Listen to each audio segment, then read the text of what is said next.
to replace faster nuclear power in the coming years, but the concept in general on the long run is not affected by that. So this is very simple, and this is a simple concept which can be also applied to other countries as well. What does this mean? If we use mainly renewable energies to generate our energy, we have to look on the potentials we have, on the resources. And we did a study with other renewable energy institutes in Europe about the global potential renewable energies. And you will find out, you see here, this is the red bar, shows the global primary energy demand every year, annually. And this is the wind energy potential, this is the solar energy potential, this is the geothermal energy potential. So by far, it's much more than the energy which you are using today. We have also bioenergy, we have hydroenergy, ocean energy. They will be contributing to the energy demand for sure, because they have a lot of advantages. Biomass, for example, is storable, but the huge potential is in wind, in solar, and geothermal.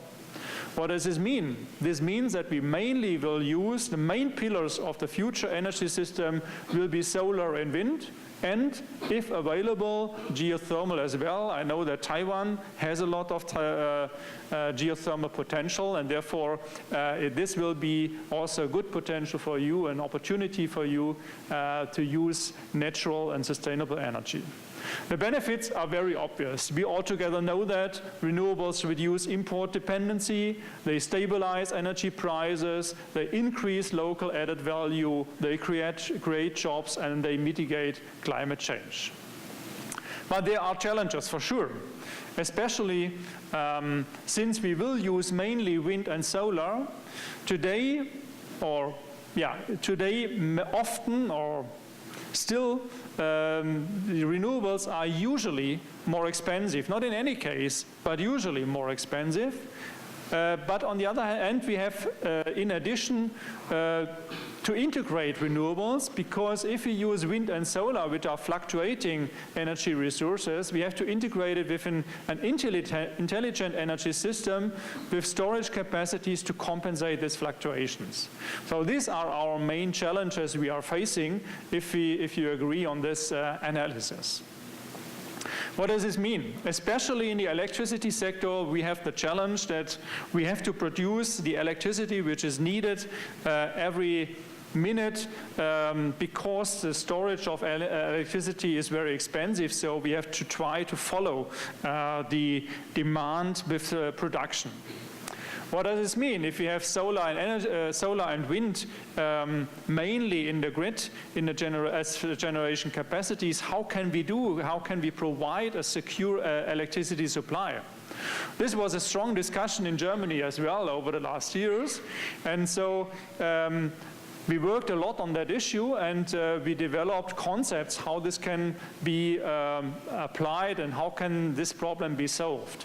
And there was one project, and I want to show you here the result, one project which tries to follow the German load curve. What you see here is the electricity demand of Germany 1 week in springtime, for example. So you see every day at noon we have our peak, and then during the night there is a valley and there's an ups and downs, and on Saturday and Sunday we have a lower demand since the manufacturers and the industry is not working. And so it's a very regular development day by day.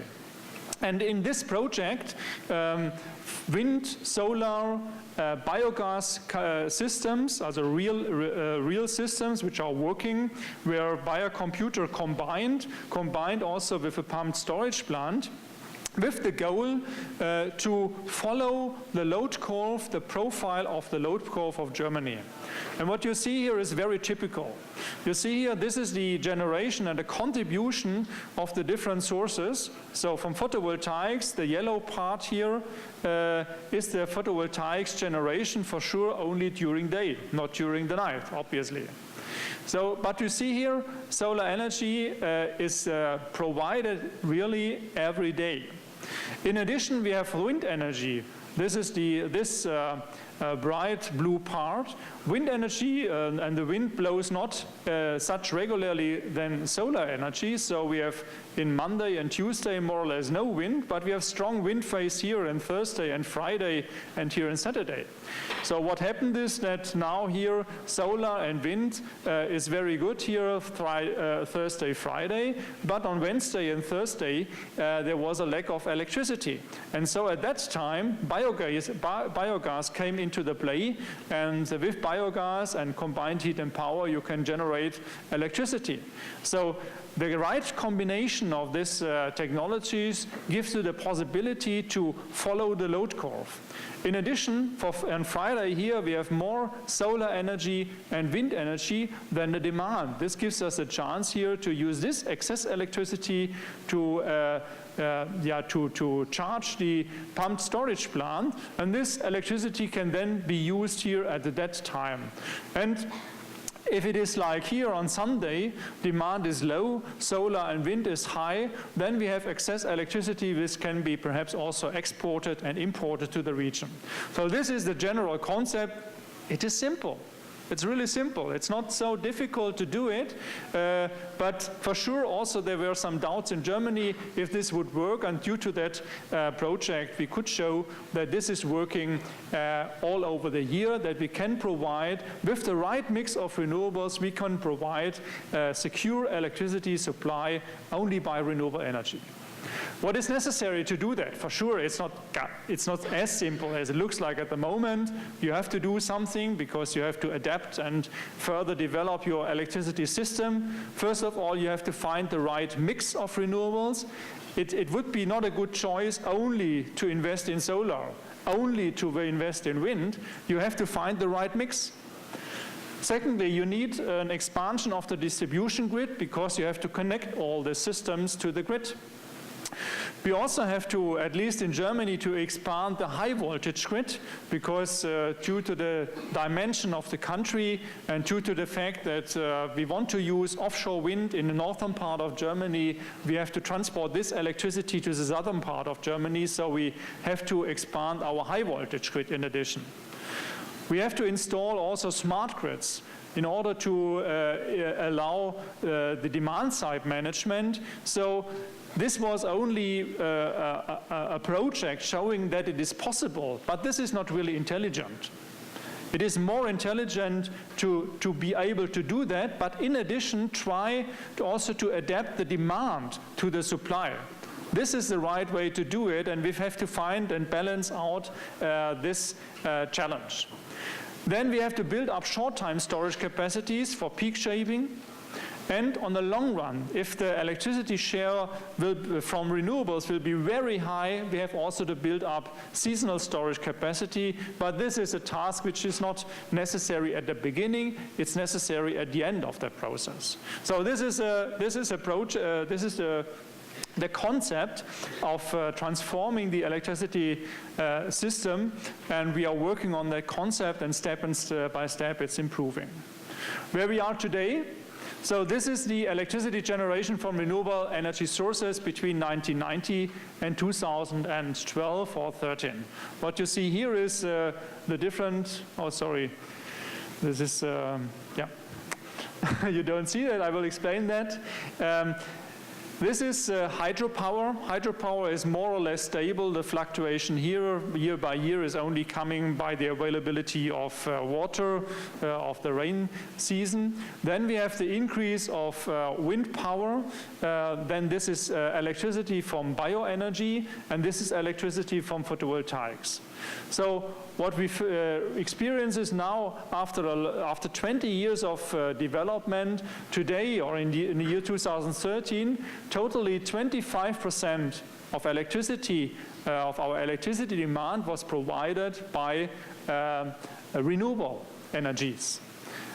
4.7% came from photovoltaics, 8% came from biomass, 8.9% from wind, and 3.5% from hydro energy.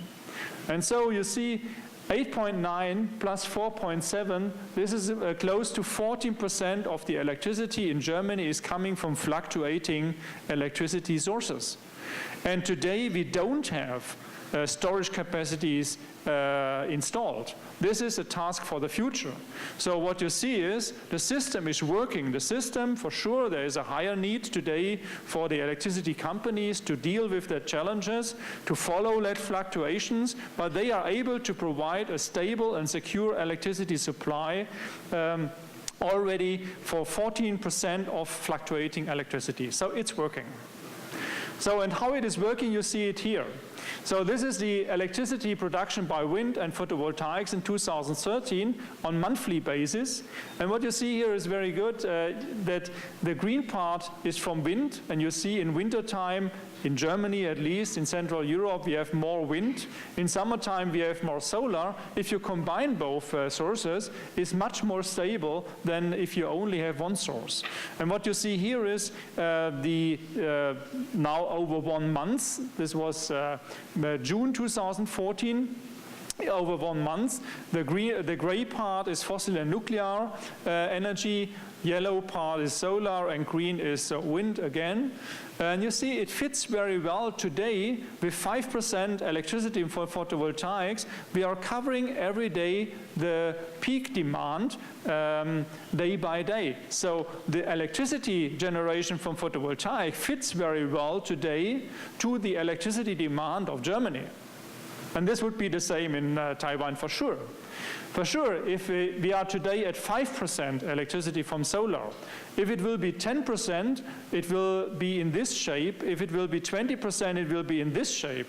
So for sure, if you have an increasing share of photovoltaic in the grid, then also the challenge will increase. But 5% is not any problem to integrate regarding that, regarding that challenge, regarding the peaks which are occurring every day. So other elements, I will be a little bit faster now in that regard, other elements which are necessary for the future energy system. In the past, we have had a centralized electricity system with big power plants, high voltage grid, medium voltage, low voltage, and there was only one direction from the central generation to the consumer. Today, we have electricity supply and electricity transport in both directions. We have a dense decentralized and more decentralized smart grid. This means today more than 1 million photovoltaic systems are installed in Germany already. And we have windmills and biomass plants in addition. So then totally about 1.5 million decentralized electricity generators are already integrated in the German electricity grid. If you have increasing share of decentralized electricity on all voltage levels, it's necessary to install a smart grid. So this means communication between the producer and the generation, the supply, and the demand side. So this will be also necessary in the future to make this electricity system smart and intelligent. Electric mobility was already introduced. Why it is so important? We did some calculations, and if you look on an area of 10 to 10 square meter and thinking about how you have this area available, what you can do to provide energy for transport. You can on the one hand side produce bioethanol or biodiesel, and if you look on growing the fruits and the plants and then converting it to bioethanol and biodiesel and burn it in a combustion engine, you can drive every year about 250 kilometers. If you have biomass to liquids, this means new technologies which are more efficient, you can drive about 600 kilometers. But if you use the 10 to 10 square meter area and build a photovoltaic plant and use a high efficient electric car, you can drive 15,000 kilometers a year. Due to the fact that photosynthesis is has a much lower efficiency than converting electricity by photovoltaic into sunshine by photovoltaic into electricity, and also electric cars are much more efficient in using electricity for driving than combustion engines. And so this is the reason why we will see electric vehicles in the future, because they are much more efficient than bioenergy. It will be not possible to replace our fossil fuels for driving by biofuels. This is not possible due to the potential and to the resources we have. In addition, this is perhaps a specific situation for Europe. We will see more and more connection, international connection of high voltage grid level between the cities, between the countries in Europe, perhaps also with North Africa, but this is something what is happening in the future. But what is also necessary on local level, buildings will become zero or plus energy buildings. So you see here facade integration of photovoltaics is possible. Roofs with solar thermal and photovoltaics panel is possible. And in Europe there is the European Parliament decided to have from 2020 on only nearly zero energy buildings are allowed to be built. And so buildings will become energy producers in the future. So these were only some elements, and what I want to show you here is there's a lot of activities necessary to make that happen, but there's also a huge consensus in the public, or in the policy, in the public, in Germany and in Europe. And these are the elements which are necessary and everybody agrees on. We need more efficiency, we need a mix of renewables, we need grid expansion.